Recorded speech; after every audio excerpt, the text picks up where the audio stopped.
से जन्मे यार बनावल जाला।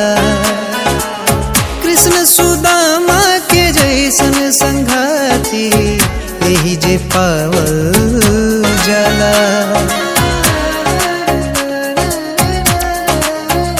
हाँ भाई कमाई के कोख से जन्मे यार बनावल जाला। कृष्ण सुदामा के जैसन संघाती यही जे पावल जाला। लख जोरे जमाना चाहे करे के हुमाना, साथ बचपन के कबो न छूट पाई रे यारवा।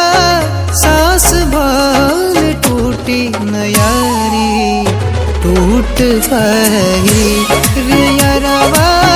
सांस भर टूटी न यारी टूट पाई।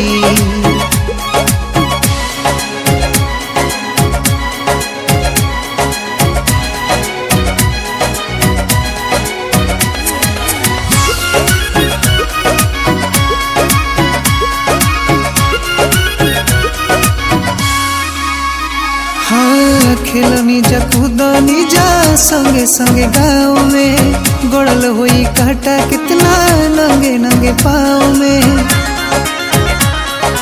हाँ खेलनी जा कूदनी जा संगे संगे गाँव में, गड़ल हुई काटा कितना नंगे नंगे पाँव में।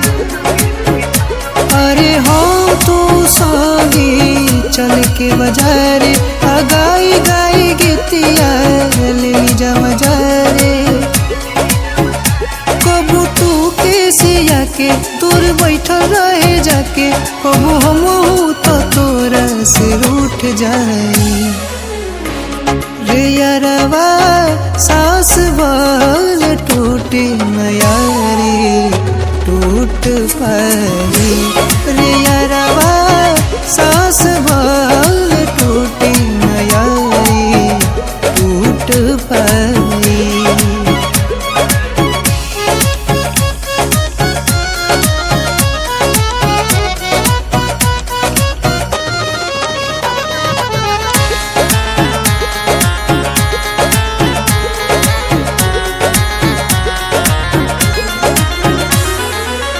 एक ही थरियावा में दोनों जन खाई के, एक दूसरा के भाई साथ निभाई के।